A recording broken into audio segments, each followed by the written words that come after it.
New program to eradicate organized crimes. Karuna Amman summoned to the CID. Steps taken to record a statement. Two groups of the Sri Lanka Podujana Peramuna clashes in Kottapola. We'll seek Ranil Wickramasinghe's support if we fail to obtain the two-third majority, says former Minister Jayarathna Herap. Present an affidavit claiming that the MCC will not be signed. Sajit Premadasa challenges. Hello and a very good evening. You're watching Primetime News on TV1. For the News First team, I'm Dissanayake. Starting off with your top story tonight. Sri Lanka police have launched an operation to eradicate organized crime groups. Various opinions were expressed on the subject of an uprising in crime in the country. The president formed a presidential task force in this regard, and that task force has established a methodology. Sri Lanka police have taken leadership and joined hands with the task force to aid this program by launching a special operation. The task force was able to arrest many people who were involved in these crime circles in the past few days. Also, they have taken illegal substances and weapons into their custody. සමාජිකාවන් ගණනාවක් අත්අඩංගුවට ගන්න ඒ වගේම නඩු භාණ්ඩ ගණනාවක් අත්අඩංගුවට ගත්තා විශේෂයෙන්ම අවි ආයුධ මත්ද්‍රව්‍ය ආදිය අපරාධ කල්ලිවලට 8 people who were involved in these organized crime circles have been arrested in the last 24 hours. 2 people were arrested from the Mathugama police division this morning. A sword and a dagger have been taken into custody by the police, which police believes was in their possession to commit a crime. The 2 suspects are 29 and 26 years of age. 3 suspects from the Hanwella police division were arrested last night. They are reported to be 22, 32 and 40 years of age. Kerala ganja, a sword, a dagger, a fake pistol and a stock of illicit liquor were taken into custody by the police. Another 38-year-old suspect was arrested from Rathmalana for the possession of more than 7 grams of heroin. The Organised Crimes Division of the police arrested a male and a female suspect from Rambukkana yesterday. More than 1,500 grams of heroin were taken into custody by police. The 50-year-old female suspect is a resident from Balapitiya and the 29-year-old male suspect is a resident from Rambukkana. සැකකාරිය වයස අවුරුදු 50ක් වූ තැනැත්තියක් බලපිටිය ප්‍රදේශයේ පදිංචිකාරියක් සැකකරු වයස අවුරුදු 29ක් වූ රඹුක්කන ප්‍රදේශයේ. On to another headline-making story. The Criminal Investigations Department has launched an investigation into the statement made by Vinyangamurthy Muralidharan. Police media spokesperson SSP Jalya Senaratne said Vinyangamurthy Muralidharan has been summoned to the CID to record a statement. It has been reported that Karuna Amman has made a statement. Accordingly, the IGP has instructed the CID to launch an investigation into the statement made. He has been summoned before the CID. We hope he will appear before the CID while respecting the law. The CID will further investigate the matter after obtaining a statement.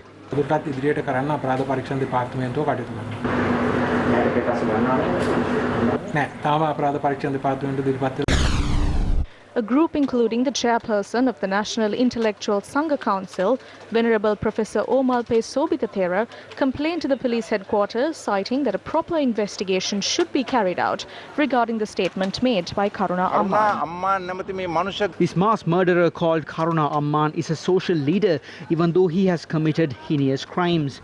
Even today, he has VIP security facilities from the forces. The government has taken no action against him. That is the question we raise. Please arrest this person immediately.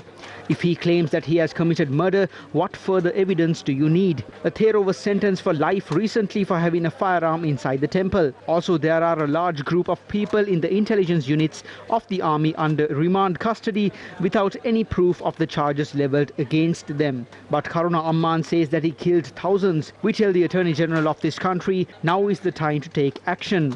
තමන් මැරුවා දහස් ගණනක් කියලා අපි අහනවා මේ රටේ නීතිපතිවරයාගෙන් මෙන්න දැන් ඔබතුමාට වැඩ පෙන්නන්න ඕන වෙලාව. Thereafter, a group including Venerable Professor Omalpe Sobitathera complained to the CID regarding this. ඔහු මේ අභියෝග කරන්නේ ශ්‍රී He is challenging the law of our country. He is challenging the AG. He is challenging the national security of our country. He is pointing the finger at the President, the Prime Minister and the Cabinet. The Mahanayakas have to advise the government on this occasion as they grant their blessings to the government on various occasions. වෙලාවල් වල ආශිර්වාද කරන්නාසේ මේ වෙලාව රජයට උපදෙස් දෙන්න ඕන. The ruling party, Sri Lanka Podujana Peramuna, and other political parties commented on the statement made by Karuna Amman recently. කරුණාම්මාන් කියන්නේ නෑ. Karuna Amman was the LTTE leader in the east. He then joined our forces and helped us to win the war. It was like he became a state witness. He switched to our side and worked towards defeating the LTTE. So when considering that, he does have a legal pardon. නීත්‍යානුකූලව සමාවක් තියෙනවා. ප්‍රභාකරන් ගාව ඉඳලා He was with Prabhakaran and he left him. He did not betray him, he left. He didn't stay with Prabhakaran and work behind his back. He joined with the Sri Lankan army and fought towards a united country. මෙයාට ප්‍රශ්නේ තියෙන්නේ. නමුත් අද වෙනකොට Karuna Amman is not a part of our party. He is a candidate contesting from an opposing political party named Tamil Mahasabha. We cannot take responsibility for a statement made by a candidate who is not contesting from the Sri Lanka Podujana Peramuna. However, we condemn the statement he has allegedly made. අපි දැඩිව හෙලා දකිමු. පළවෙනි දේ We condemn the statement he made. The second point is if anyone is degrading or undermining the service rendered by the forces for the country, that should be condemned. එයාගේ ඒ ක්‍රියාවලියන් සම්පූර්ණයෙන්ම පිළිකුල් සහගතව ප්‍රතික්ෂේප කරනවා. මේ දේවදත්තට If Devadatta can ordain, Karuna Amman can leave what he did in the past and work in a different environment. Not just Karuna Amman. Tilvin Silva, who got caught to the army with guns along the Wadua railway lines, can also do that. තුවක්කු ටික කරේ තියාගෙන බාද්දුවේ rail පාරේ ගිහිල්ලා මේ හමුදාවට අහුවෙච්ච ටිල්වින් සිල්වටත් පුළුවන්. Karuna Amman is contesting with the hope of joining the government after the election. He is considering the killing of Sri Lankan soldiers a heroic act. There is a group within the government who call themselves patriot. We ask them and the government their stance on this matter. I do not have anything to do with that statement. I do not know if what he is saying is right or wrong. එහෙනම් අද වෙන It has been 72 hours since this statement was made, but the government has not made a statement in this regard until now. I asked them to appoint a presidential commission and investigate this. CID is not enough. We request them to appoint a presidential commission. Where are the remains of these soldiers? Who is going to be held responsible for this? මාතෘ දේහ ටික කෝ මේ සොල්දාදුවන්. ඒකටවත් කියන්නේ කවුද? Ananda Veerasekara said they killed LTT members. The LTT members say they killed our soldiers. Who is speaking about the Triforces? Let's assume that a member of the United National Party killed a dog and not even a person. They will blame us for being inhumane. Why are they silent now? They say that they will protect the country and the war heroes. But what have they done in this regard? මේ රණවිරුවන් ආරක්ෂා කරන්න ඕනේ කියලා. මේ සම්බන්ධයෙන් අද මොනවද මේ අය ගැන කරන්නේ?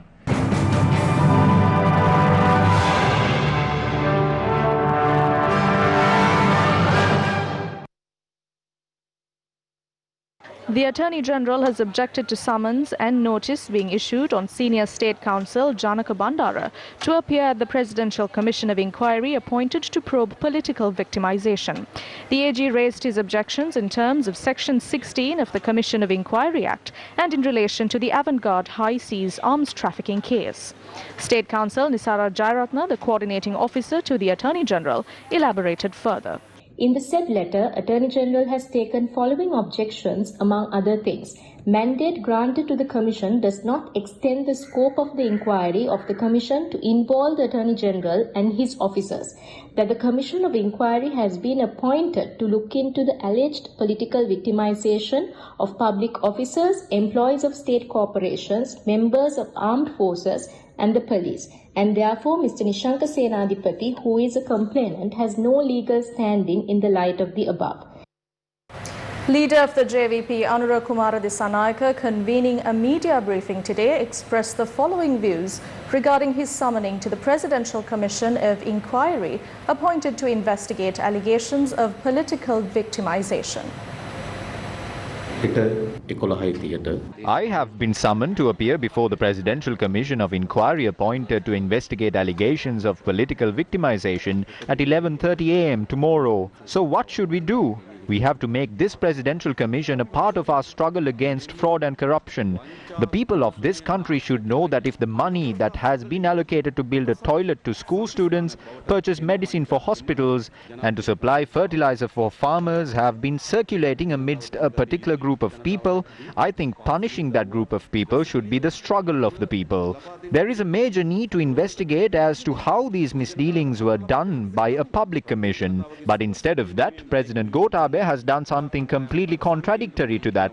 Officials at the Attorney General's Department has been summoned to this commission. I saw the same summon I received has been sent out to the officials at the Aegis Department. Those officials will appear before the court for the avant-garde case. So those lawyers will present facts as to how much money the country has lost due to this case on behalf of the government. So in court, the Aegis Department will represent the complainant and the defendant will be avant-garde. But when it comes to the Presidential Commission, officials at the Aegis Department has been the defendant and the avant-garde has been the complainant. I asked from the people to determine whether these are fair acts.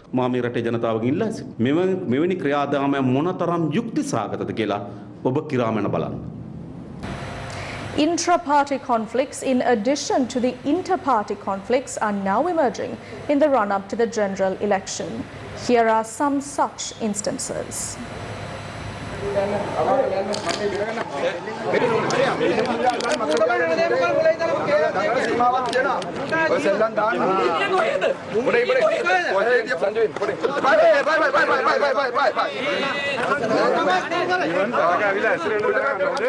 Three people were admitted to the hospital after a clash between two groups supporting two candidates of the Sri Lanka Podu Jana Peramuna that broke out at the Kottapala Divisional Secretariat yesterday. Our correspondent said the conflict occurred when disagreements arose in deciding a time for two separate political meetings.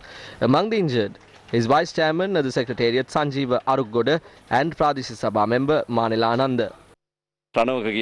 A person named Ranawaka has threatened the Vice Chairman. We have the right to support any candidate we want in the Matra district. There is no need to support candidates who force us. If this becomes a burden, we will resign from politics.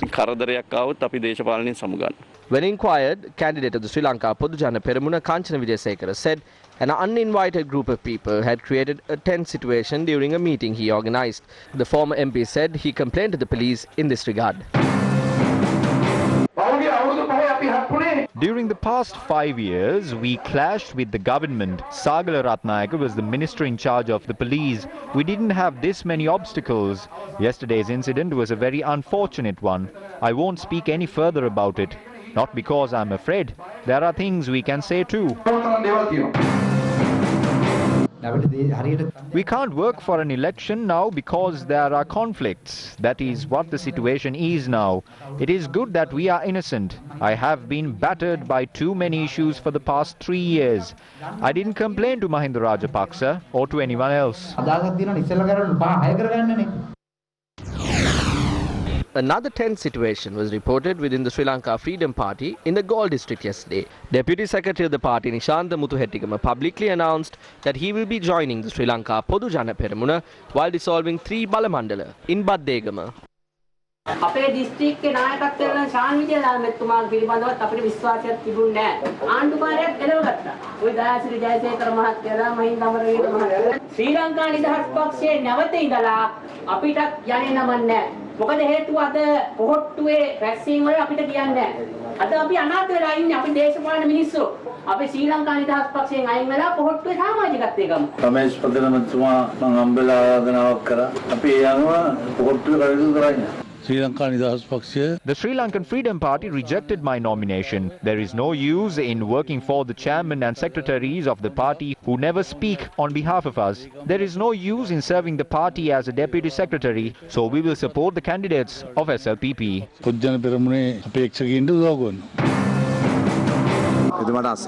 If someone asks me who prevented him from signing, the party he is trying to join is what created this situation. It was not the Sri Lanka Freedom Party. He knows that very well. He must be thinking about the political advantage he might receive. I have always stood up against injustice.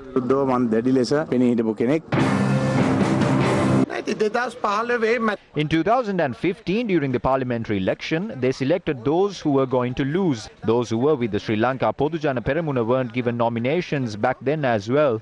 So why are they asking for candidacy now? My personal view is that nominations shouldn't be given to Maithripala Sirisena. My personal view is that nominations shouldn't even be given to Maithripala Sirisena. If he has to take up the responsibility of the April 21st attacks, we will also have to be stakeholders of it. So we clearly state that we have no issue with the Sri Lanka Freedom Party, but we have an issue with the President of the government of good governance.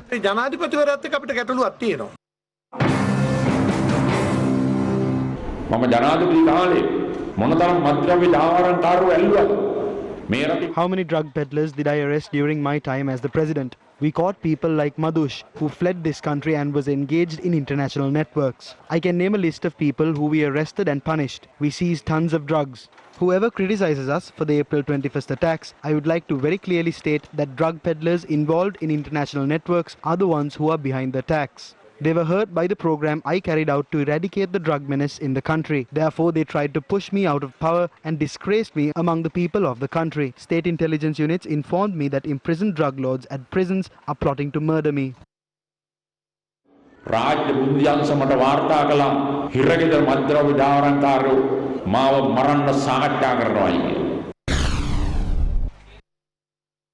Prime Minister Mahinda Rajapaksa expressed his views about the Sri Lanka Freedom Party at a meeting organised by Dayasiri Jayasekara in Hettipola. We all started from the SLFP. We came from the party and joined the alliance, and now we all contest together. The Prime Minister also attended another meeting organised at the residence of candidate of the SLFP, Jayaratna Herath. Even though Ranil Wickremesinghe boasts today, he does not have the strength to stand on his feet. So we would like to say that we will form our government. If that government lacks seats to form a two-third majority, we will invite Ranil Wickremesinghe to join us. We will add Ranil Wickremesinghe to our government after giving him a good career opportunity.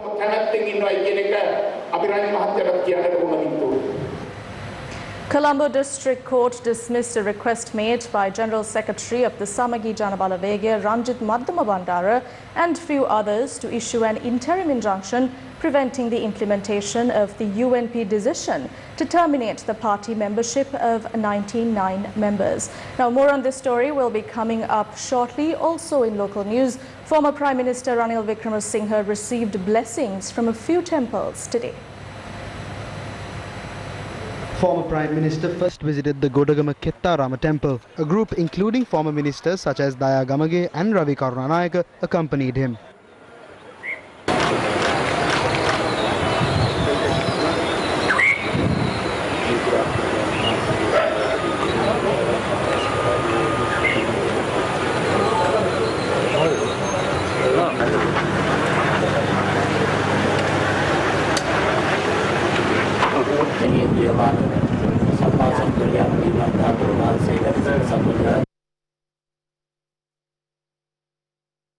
Former Prime Minister called on Venerable Malabe Seelaratana Thero and obtained his blessings. Subsequently, Ranil Wickremesinghe paid homage to the Sumanarama Viharaya in Meegoda.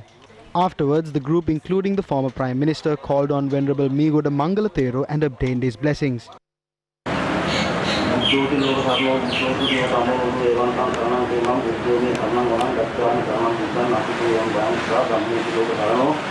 Dhammo Video Tamudu Evantam Karanam Eman, Dhammo Me Karnavaran, Gachan Karanam Dhamman, Natitiyam Bayantra, Sango Sudu Karano, Sango Sudu Tamudu Evantam Karanam Eman, Sango Me Karnavaran, Gachan Karanam Sangan, Natitiyam Bayantra, Tunduam Karanai, Tudam Radri, Video Data.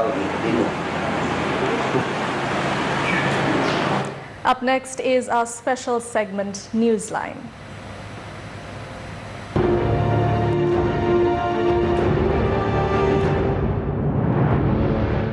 A very good evening to you. We are going to talk to yet another interesting person, a candidate of the Sri Lanka Podujana Peramuna from the Gampaha district, none other than Dr. Nalaka Godaheva. Thank you, Dr. Godaheva, for agreeing to be here with us on this show. First question. You were at the CSE, you were a professional, a person with a lot of reputation. Yes, there were some remarks made, especially 2011-2012 period with regard to the Colombo Stock Exchange, but you decided to come to politics. First question, why? I'm actually coming into politics on the invitation of His Excellency the President and also on the invitation of the Prime Minister. Both of them requested that I should contest this time. In fact, I refused that twice, but on the third occasion when they explained to me that people are looking for new faces, people are looking for educated people, and there's a responsibility on their part to allow people to vote for such people, I thought I should do that. Dr. Godeheva, now people make various statements. There were a lot of allegations leveled at one particular institution that you headed back in the day, especially 2011-2012 period with regard to pumping and dumping. Now, when we talk about that, there was a black mark against your name as well, because your name was highlighted, you were spoken of. What happened in the 2011-2012 period? Actually, it's a total misunderstanding, which we see even coming up in media and various newspapers all the time. The term pumping and dumping came into the picture during 2011 period, when there was a huge rise in the stock market and then the crash for 18 months. I came into the stock market long after that. I was appointed as SEC chairman in mid 2012. Pumping dumping era was over. Action had already been taken. So, but yet people think the pumping dumping was related to me. I don't know how to correct that situation. It's pure ignorance of the facts. Dr. Godeheva, the same faction is in power now, especially when you take the Prime Minister. He is the current Finance Minister as well. He was the President back in the day. Now, you are a close confidant, as you yourself mentioned, of the President and of the Prime Minister. Now, when you take a look at a situation like this, you may have an incident where you had to take action against some of your friends back in the day, because the people in this stock exchange were, a close group. A few people were in this game. Now, if you took action, you will have to somehow work with these people also in the current context. When I assumed duties as SEC chairman, there were certain investigations that were ongoing. So the Commission took a collective decision to expedite these investigations and find out the truth about those things. So the Commission put the best people, best officers to do that, and the findings were presented to the Commission and action were taken within the scope of SEC, whatever we could do legally. And there we didn't bother about the personalities. We took action against people. In fact, some of the very powerful people in the stock market, we actually called them, summoned them, warned them, and sometimes we didn't publicize what we did. But we didn't stop what we were doing because of any personality. People look up to you and say, what is going to happen to the economy? What is going to happen to the MCC agreement? Matters like that. Let's start with the MCC agreement. Now, will you all again change your mind after the election? No, I think in any agreement, once the two parties discuss and negotiate, and if it is favorable to both parties, people can sign. But as far as MCC is concerned, the way it had been negotiated under the previous government, we were not in agreement. Whatever that came out as the MCC agreement was something that was totally unacceptable to us, so we opposed that, and we still maintain that the same agreement we will never sign. You are a person with an economic background, right? You speak a lot about the economy and you have a background. $480 million is not a bad amount for Sri Lanka at the situation we are in right now, especially after COVID. MCC is giving that much. Why are we saying no? No. You can't just look at the money that you are getting and sign agreements. I mean, that is exactly what Mr. Ranjith did. No, he gave away our most valuable economic asset, Hambantota port, for the money, and he was only concerned about the money, and he forgot about the future that we are selling out. And as far as MCC is trying to give us 480 million, that is not a justification. The justification is only if it is favorable to the country. And what we found out from the original agreement, the content was not favorable, so we couldn't accept. Dr. Godeheva, now you're contesting on the 5th of August. You're going to talk to the people of Gampaha to tell them what you have done thus far, tell them what you're going to do in the future as well.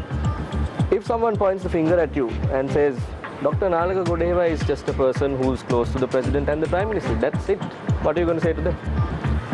I have already done a lot to Gampa in terms of policy making. I take a simple example, take education, which is where there's a serious drop over the last 2-3 decades.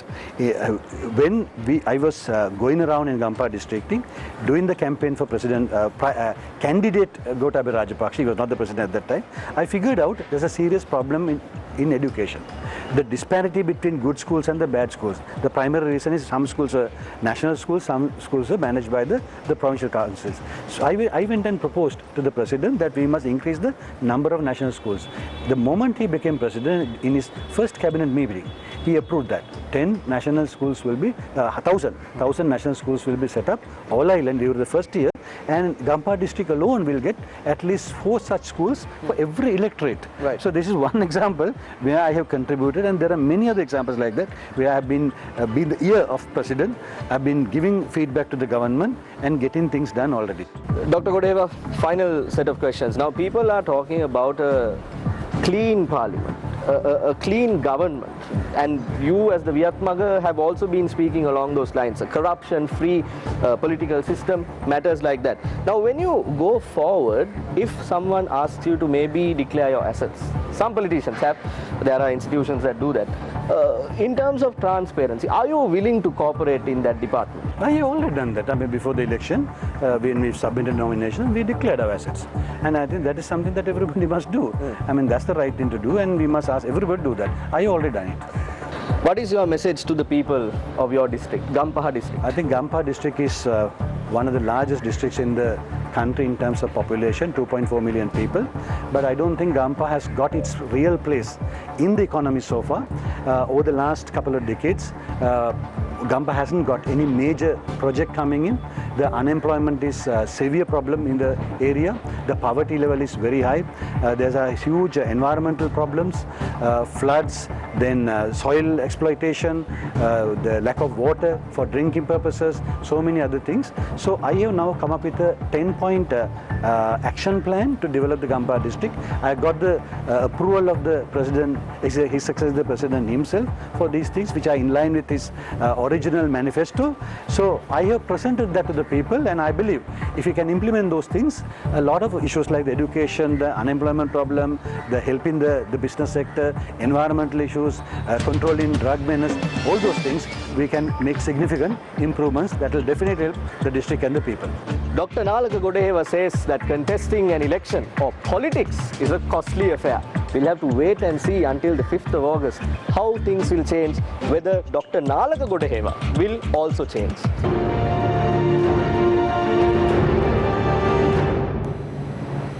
We'll be back after this short commercial break. Stay tuned.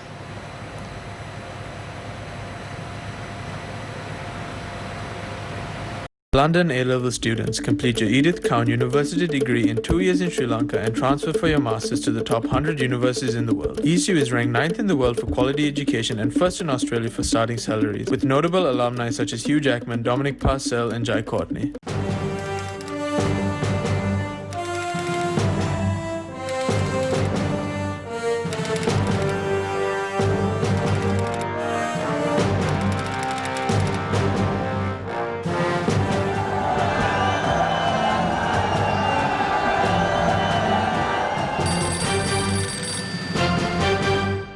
News. Now on to a story we mentioned earlier. Colombo District Court dismissed a request made by General Secretary of the Samagi Jana Balawegaya, Ranjith Madduma Bandara and a few others to issue an interim injunction preventing the implementation of the UNP decision to terminate the party membership of 99 members. The General Secretary has also requested for an injunction in addition to the interim injunction. Although Colombo Chief District Court Judge Amali Ranavira refused to issue an interim injunction, the judge ordered to issue notices to all stakeholders to examine the issuance of an injunction. Notices were issued to leader of the United National Party Ranil Wickremesinghe, Deputy Leader Ravi Karunayaka and its General Secretary Akil Viraj Karivasam to appear in court on the 27th of June. The district court has determined that terminating the membership of the UNPers is legal. It is very clear. We were told that the final decision will be announced today. So this is the final decision. We can definitely hold disciplinary inquiries after this decision. That is what this decision implies. A minor group within the working committee has taken steps to terminate our membership. They have sent us letters. We sought the assistance of the court in this regard, requesting to issue an interim injunction order. The court has only rejected the interim injunction order. The court has ordered to issue notices to the UNP leader, General Secretary and Ravi Karnanayaka to examine the issuance of the injunction. The leader of the Samagi Jana Balawegaya, Sajid Premadasa, states that he is ready to present an affidavit claiming he would not sign the MCC agreement if he was in power. I clearly expressed the importance of presenting the people with an affidavit stating that the MCC agreement will not be signed. I am ready now to sign an affidavit on not signing the MCC agreement. I think that in order to secure the trust of the people, the government must do that. The whole country knows the messages sent to America about the MCC.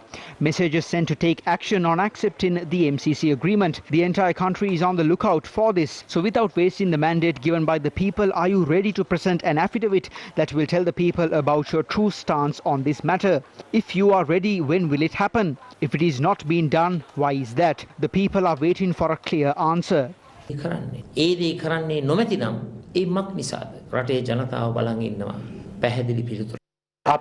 As a party, we did not oppose the MCC for its namesake. We opposed it for what it contained and for the damage it will do to the country's sovereignty. This government will not sign anything that will harm the country and put the country's future in jeopardy. We will only enter into an agreement that benefits the country and its people. We have pledged not to sign any agreement that would even harm the country, even slightly. කිසිදු ගිවිසුමකට අස්සන් නොකරන බවට අපි මේ ප්‍රතිඥාව දෙනවා. We are at the stance that these statements are made because of an election is on the way. The reason they have decided to compile a report regarding this agreement is because they are interested in making decisions regarding the MCC. If they are real patriots, they must have the ability to directly reject and disregard such agreements that have such an authoritative face to it. They must be able to defeat such forces. The involvement of the US is tactical. They will not take over the country in one single action. They will work in a step-by-step manner to take over the country as we have seen in other countries.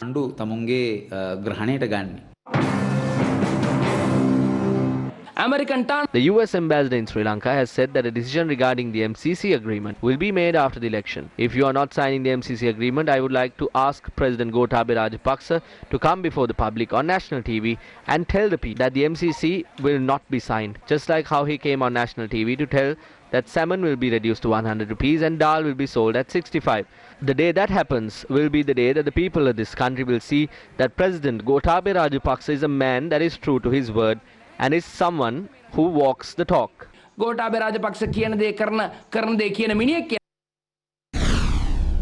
The crops that are being destroyed by these elephants are cultivated by farmers for over 1.5 months. There are no forest space for elephants besides inside the Kahalla Pallekale Reserve. According to our correspondent, 600 elephants belonging to a few herds roam inside these divisional secretariats. The wild animals have damaged a large number of paddy fields, including Ebogama Timiriava, Palugama and Attanapola in the Ahatuava divisional secretariat. Villagers are trying to chase them away by using the tractor. It's hard to chase them away because they are with baby elephants. The elephants that destroy crops at night hide inside the forest during the daytime. This was how a herd of elephants that tried to enter Galkiriyaya Kanda were trapped in a small space of forest yesterday. Since the wildlife authorities were late on the scene, the villagers took matters into their own hands to chase the elephants away.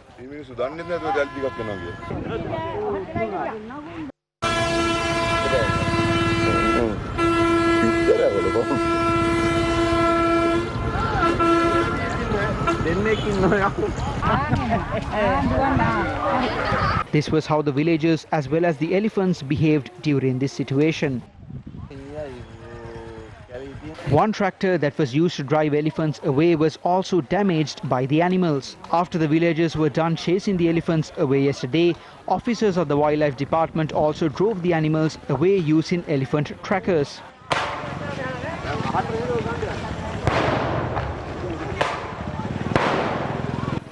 However, the villagers claim that the elephants leave whenever they desire. What these people are desperately asking is, when will this problem end?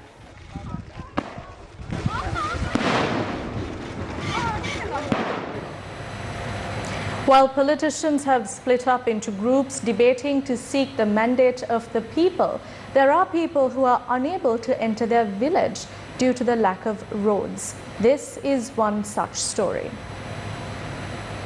This is the main road leading to the Buluwala mountain and the Gonamada village belonging to the Divisional Secretariat of Dolangaslanda in Kurunagala. This road has been in this condition for nearly 49 years. 200 families are living in these two villages that were established in the 70s by the People's Estate Development Board. They travel through this difficult road that has fallen through a mountainous region. Right now I'm in the Buluwala Kanda village. The people of the Buluwala and Gonamada areas have to travel to the lower lands to fulfill their daily activities. It is the only road that they use which has fallen into such a poor condition.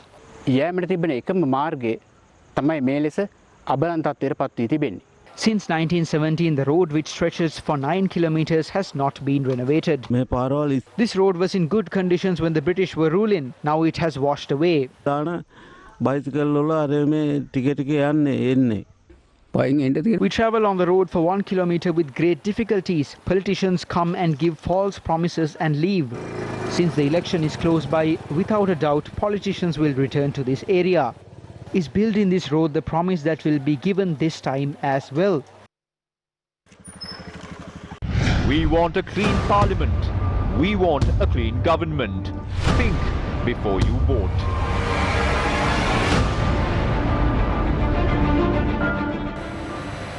Chairman of the national carrier Ashok Patirage spoke about the steps that have been taken at Sri Lankan Airlines post-COVID-19. We have done certain measures in terms of reducing our staff, not permanently, I must say, right? We have sent them on no pay. We have altogether reduced 900 of our people. Out of that, we have sent 407. Our own contracted staff of 407, we have sent them on no pay because we don't require. You must understand that, if you go to airport, ground handling, everybody, all our people, right? So, and including the pilots, right? Now, even if you ask me today, right, we are excess staff, but they are permanent employees. We have not sent a single permanent employee, but we came up with a salary reduction program. Then in terms of, we have reduced 500 people of our outsourced staff. Now, these staff we have taken through outsourced companies. Let us refresh our memory on some of the areas where the national carrier could have saved billions through proper management and ethical practices. The 290 billion rupee Sri Lankan Airbus deal and its cancellation, which cost the country $26 million, and further $115 million, the leasing of long-haul flights, the report of the Auditor General, as well as the Valiamuna report, all point towards rampant corruption at Sri Lankan. CEO Surendrathwatta, while drawing an exorbitant salary plus benefits, brought down a flight simulator and introduced a new flight route to Melbourne, where his house was located. Next was the Presidential Commission of Inquiry appointed by President Sirisena to investigate into the malpractices of Sri Lankan Airlines, Sri Lankan Catering and Mihin Lanka during the period from the 1st of January 2006 to 31st of January 2018, headed by a retired Supreme Court judge and 4 others. The Presidential Commission of Inquiry deliberated for nearly 1.5 years and submitted a 1,800-page report with a 900-page annexure. The CID recorded statements from over 550 people, and almost 150 others testified before the Presidential Commission of Inquiry. Nevertheless, not a single director, including director and CEO Kapila Chandrasena, testified, nor were they cross-examined. They only provided affidavits.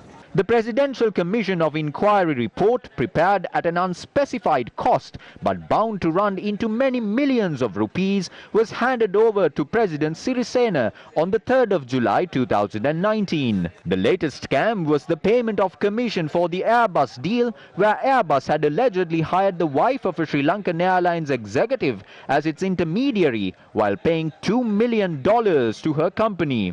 These are but a few instances. where not only the reputation of Sri Lankan Airlines have been affected, but millions, if not billions, of public funds have been wasted. While there have been officials at Sri Lankan who were esteemed professionals, a majority have not been so.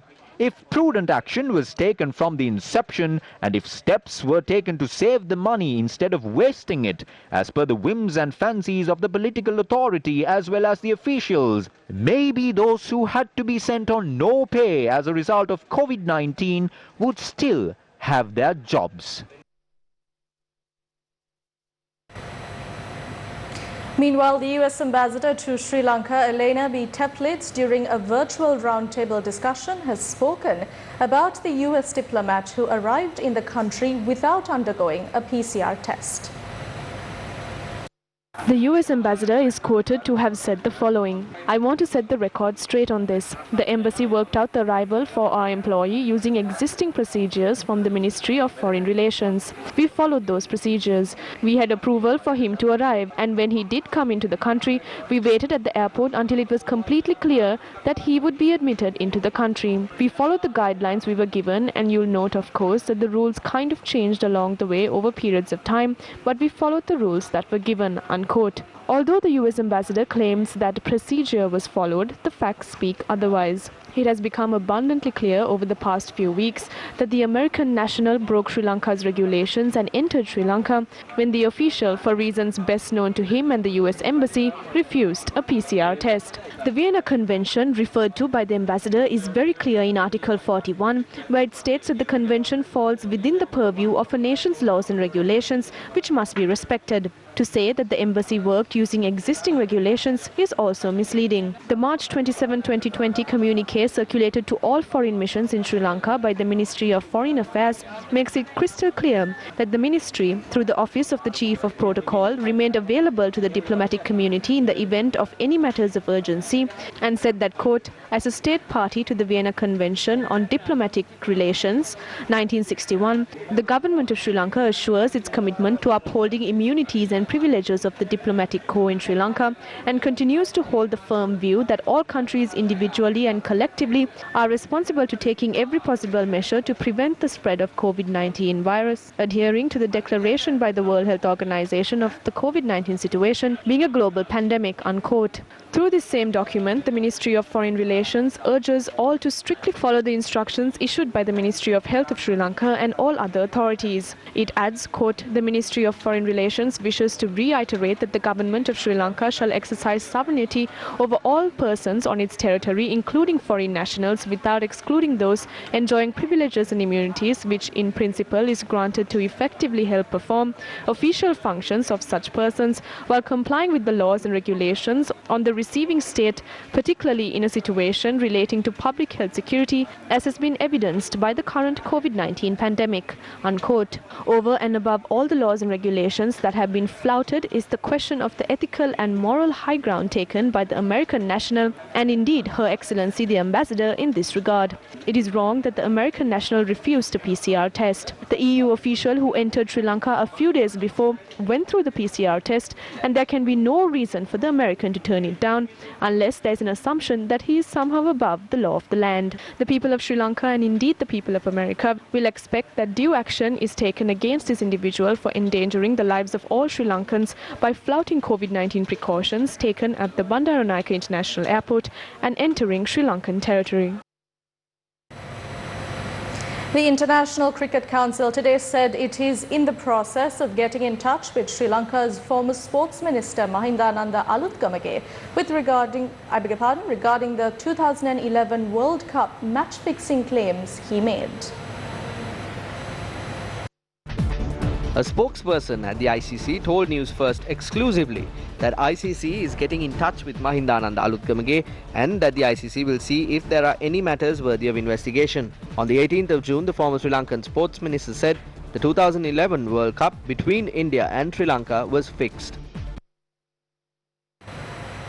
We leave you tonight with this rendition of the Nagitimu Sri Lanka theme song. For the Newsfirst team, I'm Dissanayake, along with our interpreter tonight, Brian De Cruz, and our producer, Tarusha Kumara Singha. Good night.